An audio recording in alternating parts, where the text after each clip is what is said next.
it's the physics video lecture. Welcome.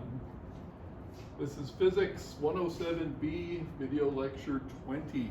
We are still talking about potentials and fields, and we spent some time on the potentials. I'll write these up and then we'll extract the actual fields out of these expressions. And we should wrap up this chapter today and start talking about radiation as well. Okay, good. So we have Lienard-Wiechert potentials. And let's see.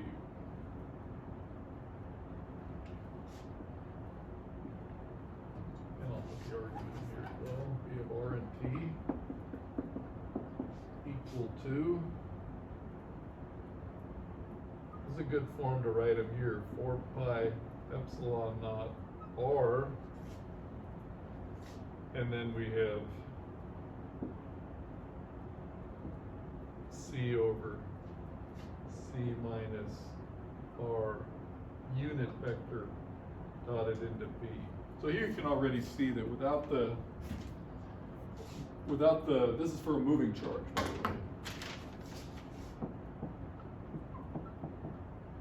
Moving point charge. With V equals 0, we're right back to our standard potential, actually. Although there's some stuff buried in this R here. And the vector potential is based on this. So that's also nice. V over C squared of our potential of R. So really, you calculate this and you're right there already. But we have a few things to note. The velocity is the velocity evaluated at the retarded time. This position vector R minus V, not V, position. So W at the retarded time. But the magnitude of this same vector here is CT minus the retarded time. So we've done a bit with that, and there's usually quite a bit of work involved. So what we want is the fields that come from this. And I'm just going to write them down. So the electric field minus gradient of this potential minus the time derivative of the vector potential, and of course the magnetic field is the curl of the vector potential. I'm just going to write down what we get out of these expressions here. We get Q over 4 pi epsilon naught, magnitude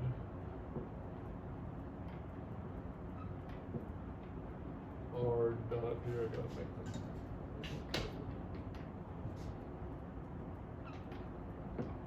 Dot U to the third power, C squared minus V squared U plus R cross U cross A. And the magnetic field 1 over C R hat cross E of R and T. Okay. So what's new here is the acceleration. Well, a number of things new, but this is the acceleration. This is what it's all going to be about when we go into the next chapter. This term right here. So let's write this down. We have this vector U is equal to speed of light R hat minus V. And this acceleration is in fact dV v dt evaluated at the retarded time. So this is section 1032. And a few pages of algebra here that I'm actually going to skip. Not just algebra, actually, of differentiation to get the similar process that we did last time. Check that, okay? Because I'm going to go straight to using these expressions. Now you can actually see here if there's no acceleration and the speed is 0, you're essentially ending up with a 1 over r squared. It looks as though you'd have a B field. Naively looking at this naively, and you say, okay, v is equal to 0. I evaluate a is equal to 0. I'm just left with a 1 over r cubed type of expression. And you'd think you'd be getting a B field. That's not the case. These have to all be evaluated at the retarded time first. So if V is strictly equal to 0, then you're just going to get Coulomb's law again, okay, with no B field. With the moving charge at a constant velocity, what we're going to do next, you get a really important result because the fields are characteristically modified, and you actually get a B field for a charge moving in a straight line that's like a Bios of R law, okay, which is what we had last semester. Okay, good. So what I'm going to do here is do the field of a point charge moving with constant velocity.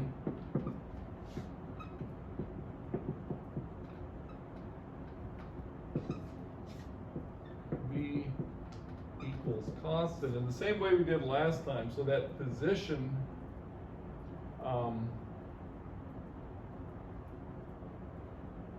is just going to be v times t, and we'll actually plug in the retarded time and so forth.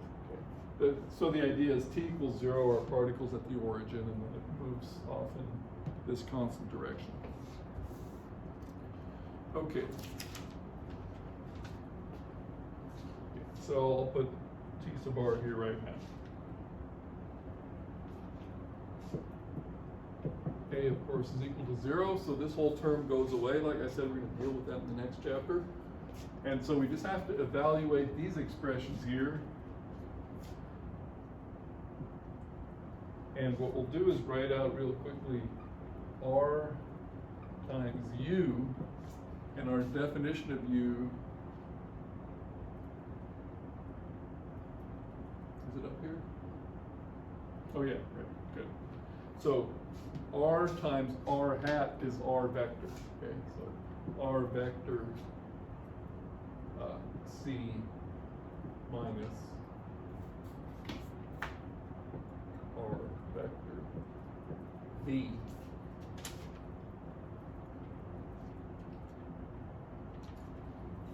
Sorry, r without the vector v. And we've got c r minus v t r minus c t minus t r v, because that's the magnitude right there. They're plugged into definition. That's a vector.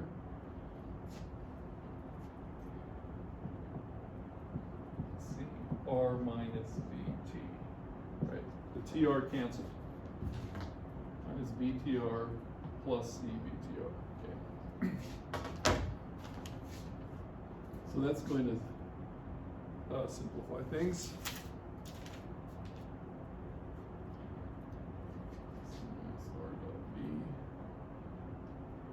So let's hold on to this.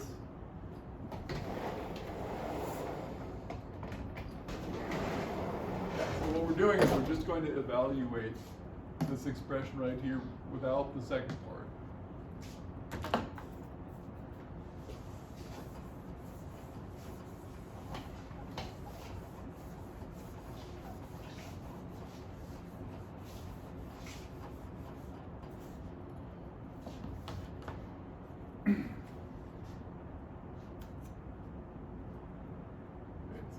this.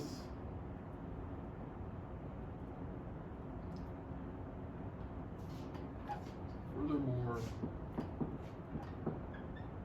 this we did last time actually, is r dot u turns into this, so this is from last time, t minus r dot v quantity squared, c squared minus v squared, b squared minus c squared, t squared. And we obtained this characteristic expression, b squared over c squared sine squared theta. So let me remind us of what this was here. So this capital R is simply b minus r minus bt. Now if you construct it this way, remember I just said we're starting at the origin, t equals 0. So if that's the origin, you've got your vt vector pointing in this direction. You add the r to it, and so this is, I'll put a little star here, that's your instantaneous location of the charge. So if you add this vector r, and I'll add it like that, so that's from the, okay, then you'd have this. So this would be r, this would be your lowercase r. So yeah, the particle's moving along in this direction, and this angle theta that I've described here is this one right there. Okay, so angle between that capital R vector between the current location and the field point R. Okay, so this drawing is useful. We've seen this before, and I can put it all together now. Okay, right here. Present position of the particle. I'll put that in different. Present position.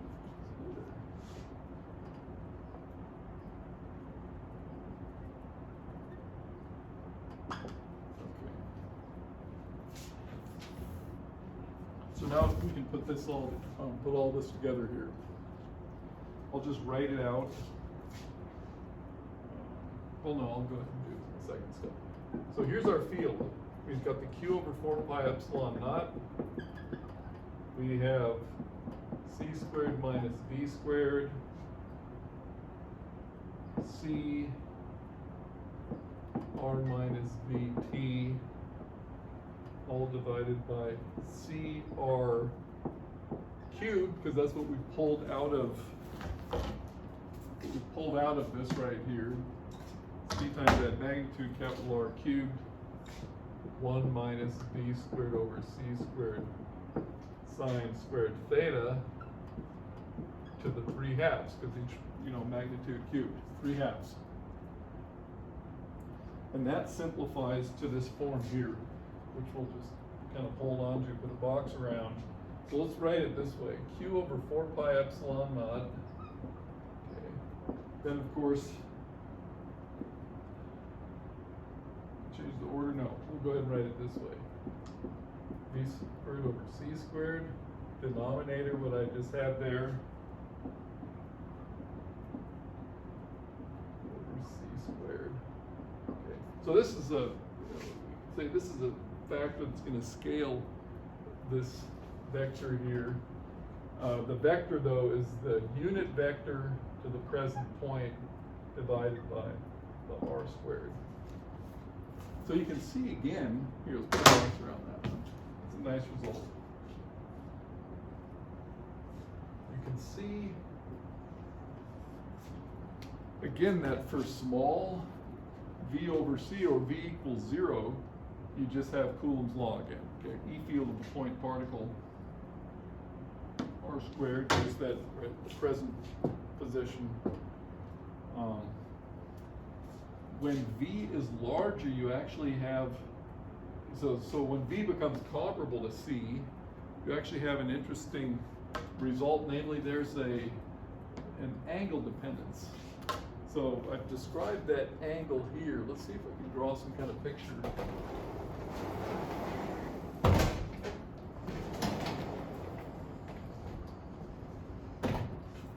gonna have to rewrite this equation in a little while.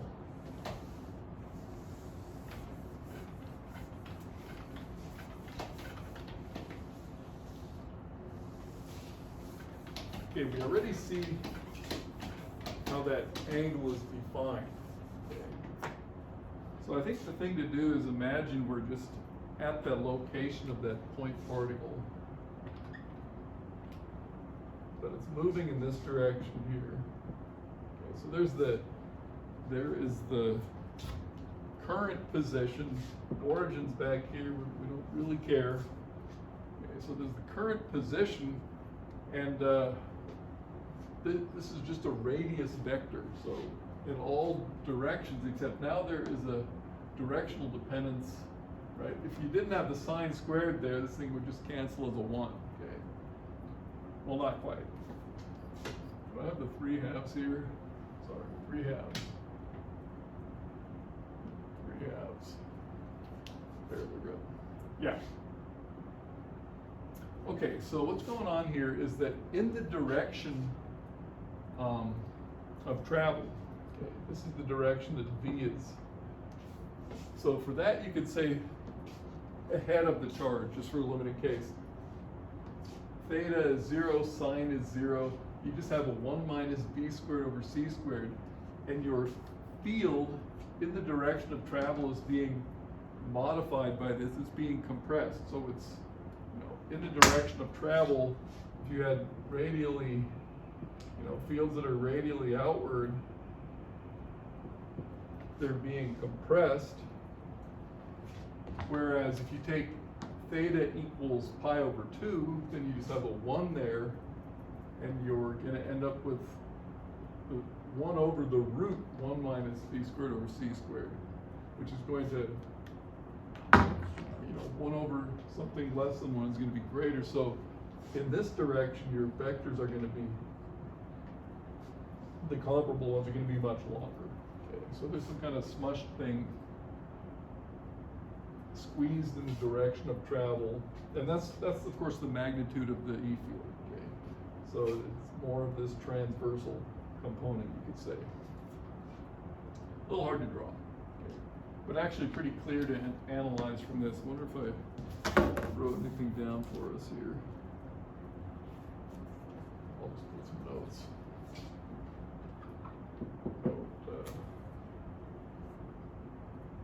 B squared over C squared, much less than 1, then we just have standard point charge.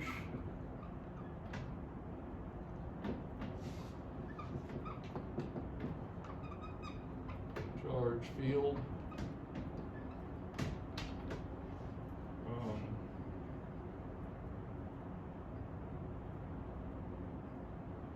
Yeah, actually this is a good way to put it. So if theta equals 0, then we can say E is proportional to the numerator there, 1 minus b squared over c squared. That's a good way to look at it. Just, you can see it's being compressed. Okay. And if theta equals pi over 2, you've got the magnitude being proportional to 1 over root 1 minus b squared over c squared. Good. Good, okay, we'll go with that. So what about the B field? That's actually going to require a bit of a calculation.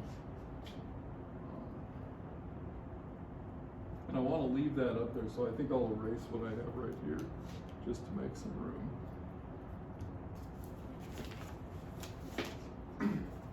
Okay, this was just a commentary on that field up there in the blue box.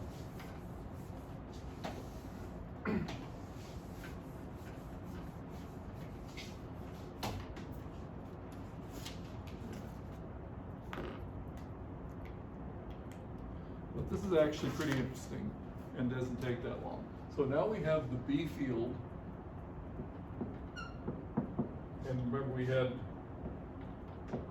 unit vector over C cross E of R and T. So we're just going to cross this vector into what we have up there.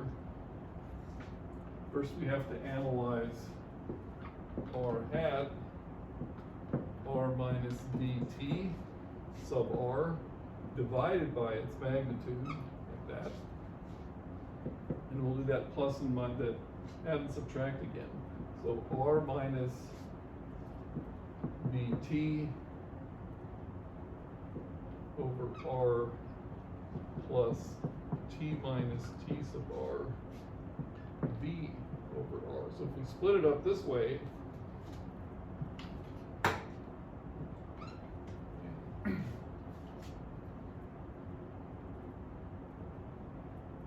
so, you know, we just added and subtracted the same term, but right now we have our R vector over R, and this here is just V over C. This second one here, because, you know, the definitions aren't always all at the same time, because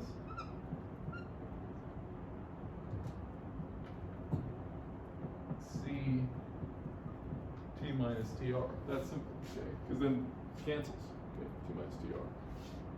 So now what we just have to do is take the cross product of this object divided by C with this up here. And before we even write anything down, let's do it, so to speak. The cross product of this R hat with this R is going to be 0, so we're just going to be left with vector V over C squared times everything up there. So it's just a question of writing it down in a form that looks good. So again, the cross product here, this one's going to vanish. We're just left with this. We'll just finish it right here. So that is 1 over C squared V cross E, which we have up there already. Okay. Also a blue box.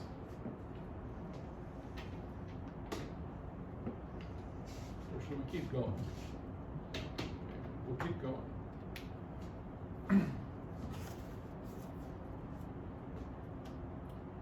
Actually, no. So good, those are the exact solutions. Next, we're going to check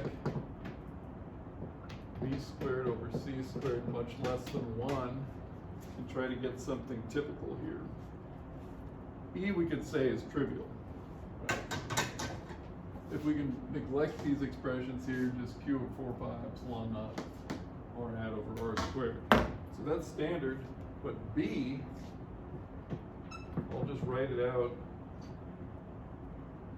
Oh, I have 2 steps here. So our 1 over C squared, mu naught epsilon naught, Q over 4 pi epsilon naught, R squared, and then V cross R hat. And that looks like the Biot sub R law if you write it this way. Right, epsilon naught cancels, you got your standard mu naught over 4 pi. Q over R squared V cross R hat. And yeah, you just interpret this as a charge over time, which is a current times a length element, infinitesimal, and that's actually your Biot sub R law from last semester. So that's nice. Okay.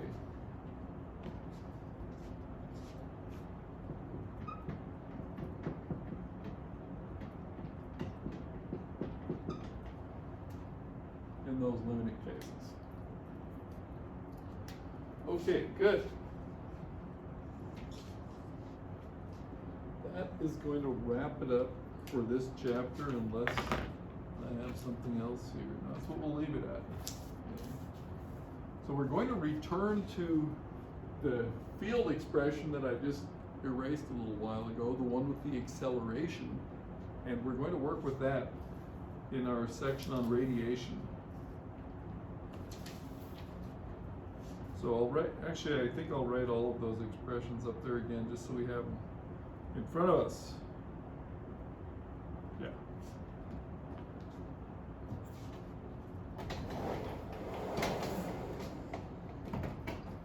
Good, we're finally talking about radiation. We've already studied electromagnetic waves, and they were just there, right? They were part of the solution of Maxwell's equations. Initially in a vacuum and then in matter, but we'll just stick with the idea in a vacuum. Maxwell's equations had as their solution waves that travel with the speed of light, right? With that combination, we have it up here now, yeah, with 1 over the square root of this here, okay? And so we never said where they came from. Now we have the potentials of moving charges, in particular accelerated charges, and we're going to see that the waves come out of there. By the way, I can remind us, these potentials that we found satisfy Maxwell's equations. They satisfy the wave equations too. Okay. So what we'll actually be looking at is wave equations with sources, which I'm actually not going to write down again. We had them at the beginning of the chapter on these potentials. Okay, let's have a look here. So this is on radiation. This next chapter, radiation. And this is what we're going to work with. So I just have to put this back up here again. What we had on a few minutes ago. E of R and T, Q, 4 pi epsilon naught. R dot U must be a vector cubed.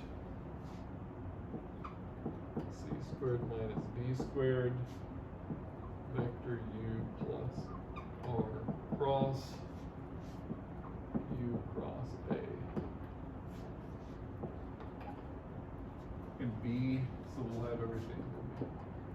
In fact, the next thing we're going to do is kind of a dimensional thing, so we certainly have to have everything up here. R hat over C cross E, right? Cross with what we have up here. U is equal to C R minus V, unit vector. R is equal to field point minus W of retarded time, and V is this dW dt at the retarded time. We've just been putting it in as a constant in our examples, right? But this is what it is, and then the acceleration, which showed up here for the first time, is dV dt, also at the retarded time. Okay, so how do we get radiation out of this? Well, we know that these things solve Maxwell's equations in the wave equation form. Okay, so we know that these are solutions. So the question is, what is radiation? Okay, electromagnetic radiation. And if we remember the waves that we studied, we were usually studying them in infinite space. At least we started studying them in infinite space. So they propagate unbounded. They carry momentum, they carry energy.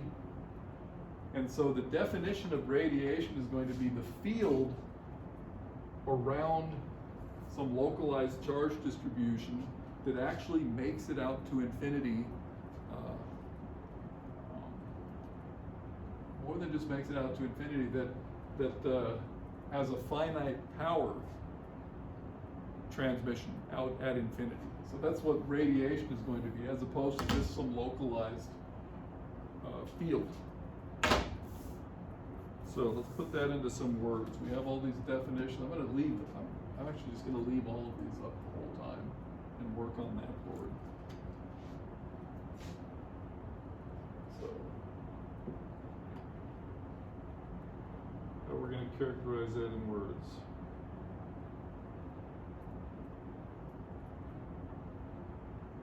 So radiation. What we have is electric and magnetic fields that can transmit a finite amount of energy or power out to infinity.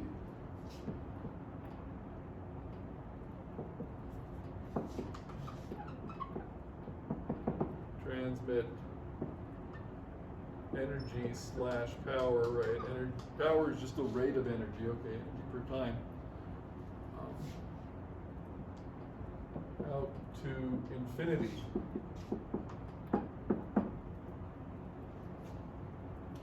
Anything else there?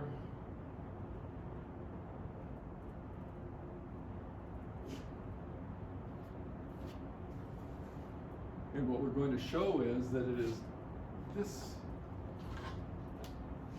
part of the expression right here that is responsible for that. So this part of our field with the accelerated charges is what produces radiation that will send energy out to infinity. So we will see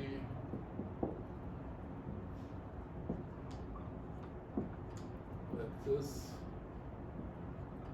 results from accelerated charges.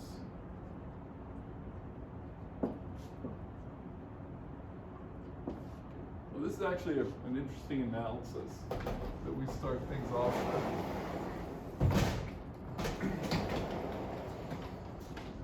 Okay, so yeah, like I said, let's just leave all of this up here and just work on this board.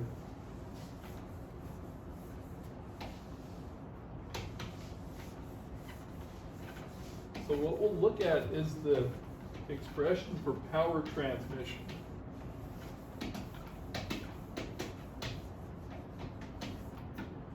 So what we'll do is we'll consider localized,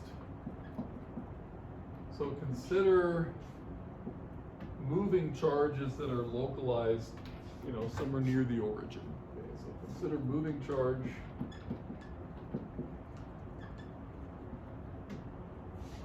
localized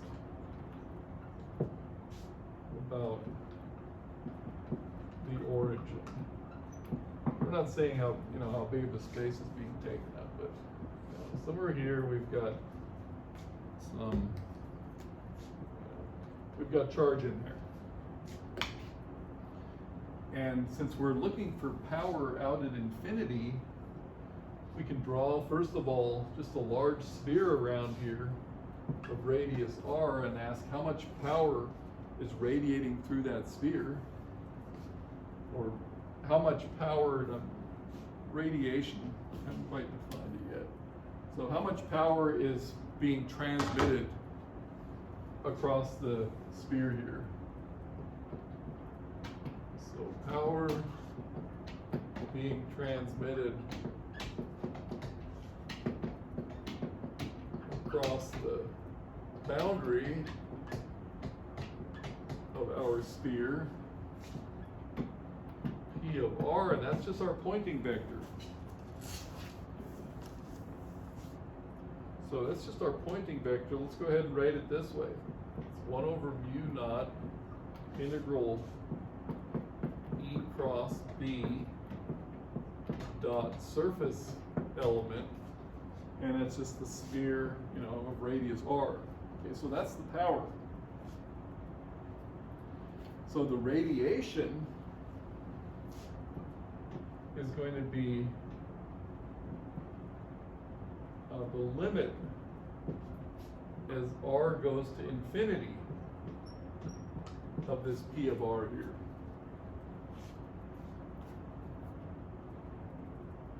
Okay, so if you take the limit r goes out to infinity whatever traverses that sphere, and the limit as r goes out to infinity, is what we call radiation. You could say it's the energy that got away, okay? Because it's irreversibly gone. If for a finite sphere, energy can leave and enter and do all kinds of things, but if r goes out to infinity, that is irreversibly gone. Do I have that expression here? I'll just write here, irreversible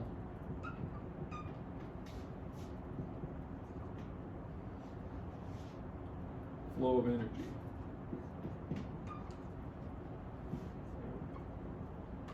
Energy out to infinity. Now for our analysis, we can conceivably just carefully consider what we have up here, because all of these definitions are here. Namely, we've got a sphere of radius r. It has a surface area that goes as r squared, right? So the integral of this part here goes as r squared. So what we need is E cross B being proportional to 1 over r squared. So we need terms out of this expression here that are proportional to 1 over r squared. I'll just use this side of the board. And then we'll just stare at those formulas up there and see what happens, okay? So, for some finite P radiation, we need E cross B magnitude proportional to 1 over r squared as r goes to infinity. Okay. That's what will make this integral some finite amount. And what we can see here is the dimension, u is just unit, c times unit vector, and then velocity. And since we have a localized charge, we're not worried about the magnitude of velocity at all. Okay, so it's just c times unit vector. Okay, so what we have here is r over r cubed. That's 1 over r squared. Multiply that by r, we have 1 over r. So we have 1 over r squared if we include this, but these terms here are what gives us a 1 over r. And since b is also just proportional to e, right, this is a unit vector, your b cross e is going to be 1 over r magnitude if it's limited to this part right here. So that's the proof right there that these are the terms that give us radiation by the definition of radiation, and that it depends on the accelerated charges. So let's see if I want to have anything to write down for that. I just said it all.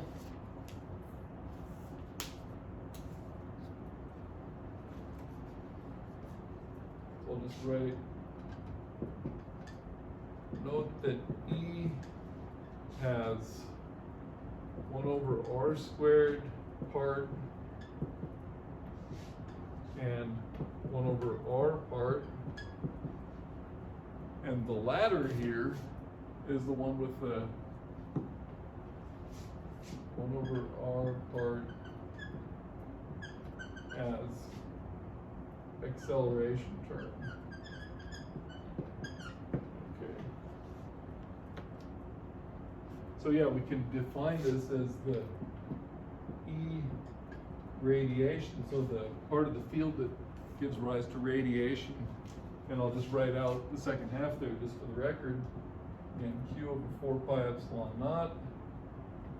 We've got the R vector dot U cubed. That's a vector R cross U cross A.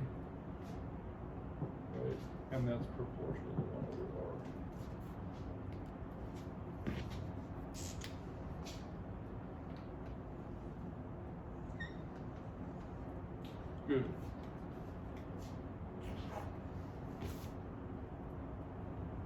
And like I just said, the B, I'll even add that to the definition. So that's the E radiation, and the B radiation is this cross E radiation. Put that in your notes. I just ran out of room. So E sub radiation is this, B sub radiation is this definition where you write E radiation right there. And then we have the complete definition. Now, the way we're going to do this, by the way, so now we've identified the radiative part, and that it depends on the acceleration. When we actually construct our dipole radiation, I think that's the next thing on our plate, electric dipole radiation, we're actually not going to start with this. We're going to return to the potentials and reconstruct the problem in that way. So this was a statement of principle that we're not going to pursue this expression here, but rather it tells us that the acceleration is what does it. I better consult the clock here.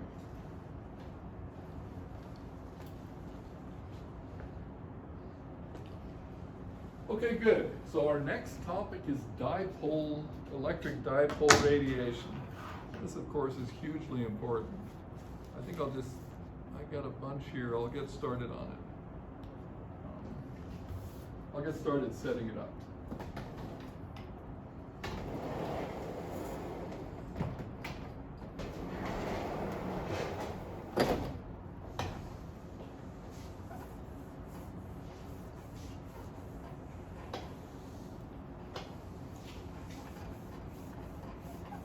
This analysis is pretty interesting this time because we're doing more of what we've been doing, and it's this repetition that'll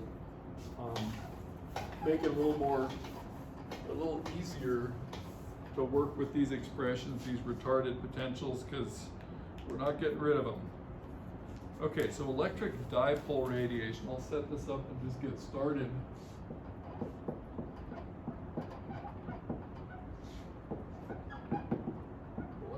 Dipole radiation. This is the radiation.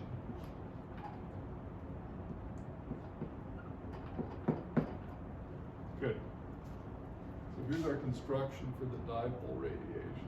I'll make this big enough. So this is going to be our y-axis, and we're going to have this dipole the way we do. This is the z-axis separated by, you can think of this as the positive q and the negative q. But instead of actually having 2 point charges, switching position, we'll imagine a thin wire where the charge is positive, negative polarity sloshing back and forth.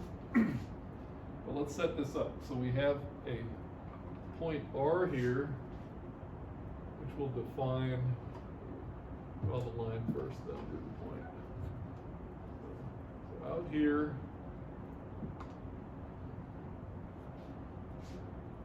and this angle that we're going to define is measured from the positive z-axis. And we're going to identify these angles. So it's going to be far enough away so that the angle coming in from here and the one from below, as is common in optical type of constructions, we'll identify all three of these angles because it's far enough away. But this vector here will be R plus, this will be R minus, that's its magnitude. This here is R,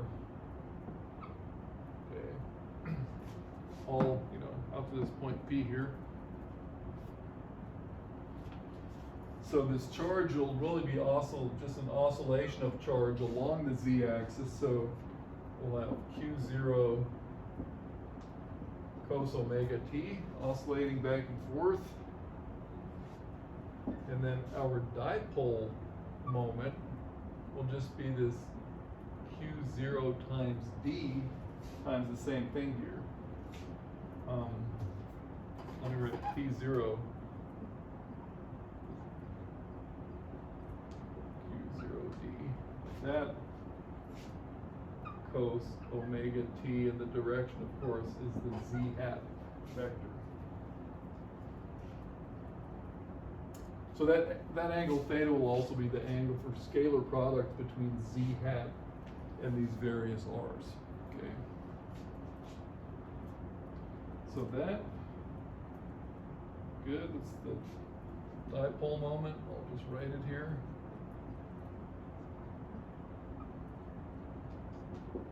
So here's our program.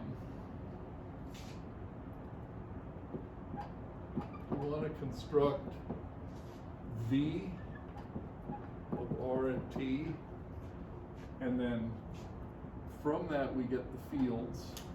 So actually we need V and A. So V, fields, S, and the power P of R going out to infinity, right? So we want to construct these all step by step. So the first thing we have to do is back to our integral here.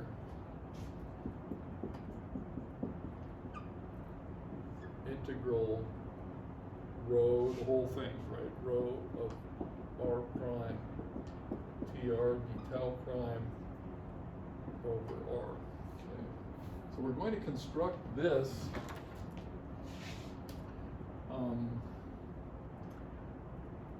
there's an interesting thing when we construct this with this construction here.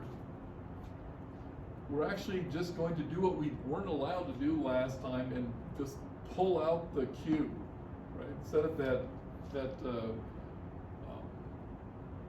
velocity dependent denominator expression, you'll remember that we did that other time. We're actually just going to be allowed to pull out the charge. And the reason is, even, you know, if it's the dipole charge here, or if it were actual point charges oscillating, the reason we can do that is that the velocity, so this d is always going to be chosen as small as we want it to be, so that the velocity, I'll just put it here, maybe I'll write that for us. So, you know, if you have v goes as omega separation distance d, right? You can always keep that much less than c. You always can, you just say, okay, d is smaller. It's just like the theory of small oscillations when you say you can keep velocities arbitrarily small, separation small. So that's going to save us a lot of grief, because we can just pull that charge out there, and then we'll just have 1 over the 1r for this side and 1 over it for the other side, and we'll be on our way. I think that's what I'll write out.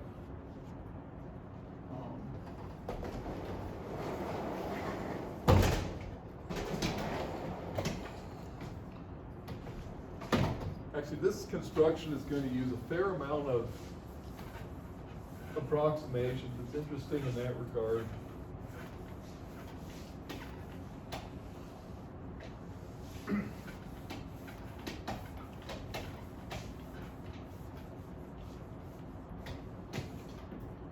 So let me write that directly underneath. So this V right here just turns into the room here. Yeah. 4 pi epsilon naught. And I can actually pull the Q0 out. Well, we'll leave it the way I have it here. So we have Q0 cos omega t minus r plus over c, okay, over r plus. So that is from this one here, and then from the, in our picture, from the lower charge, which is the lower position of the charge, Q0 cos omega t minus minus R minus over C R minus.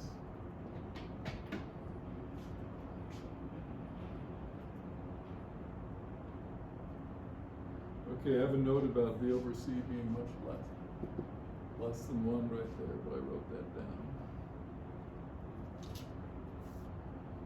Okay, this is what we're going to work with. I think I'm going to save it for next time. I'll just consult the clock here.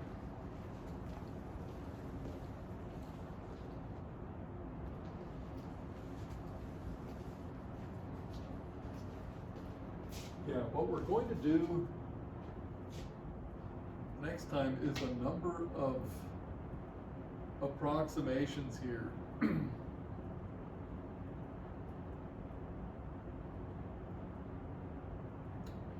Maybe we'll get started on those.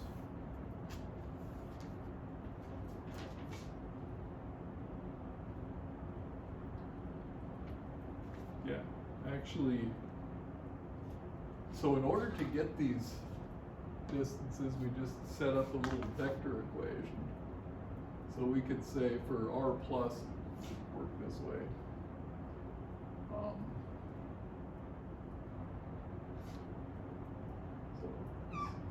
magnitude R plus for this vector R plus is equal to R plus D over 2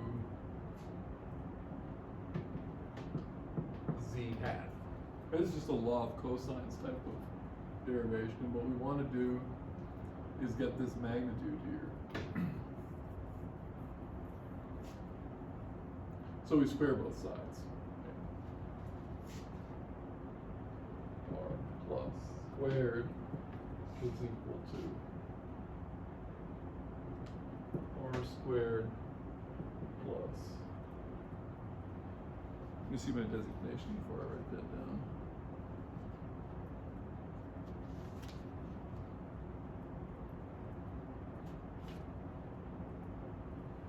Once more with feeling.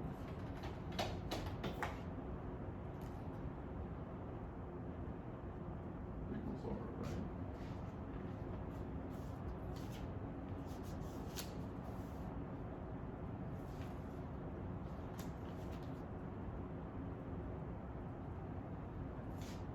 Yeah, we had that right. So D over 2 Z hat plus our, I think I was off by a sign. R plus is equal to, and I'm calling this R. Okay. So I'm calling that point R. Here we go. So plus R minus D over 2 Z hat, and we'll square both sides, and we'll get R plus squared equal to R squared minus 2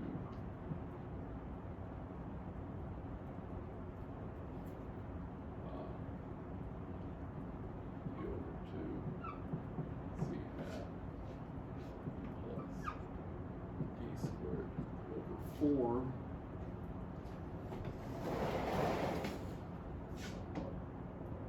plus equals root R squared minus 2's cancel, R D cos theta plus D squared over 4. So then I can put the plus minus in there. So R plus minus minus plus R D cos theta. Good, so I have both of these here, and we're going to start making approximations. So I'll write down the approximation before we make them all. So I'll just write here next approximations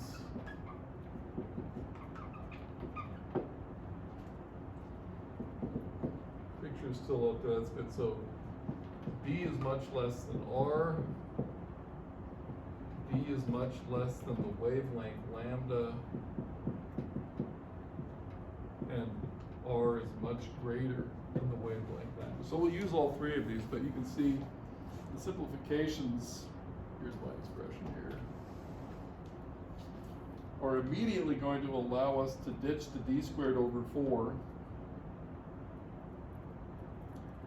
and d is going to be sufficiently smaller that we can actually do the approximation of this square root. We'll pull out an r, and so this is going to allow us to write this magnitude r plus minus approximately r times, and then, you know, we'll have a square root of minus, 1 minus plus d over r cos theta, okay? And that square root does an approximation of 1 minus plus d over r 2r cos theta. Okay, that's the square root. Remember, square root 1 plus x equals 1 plus 1/2 x when x is small.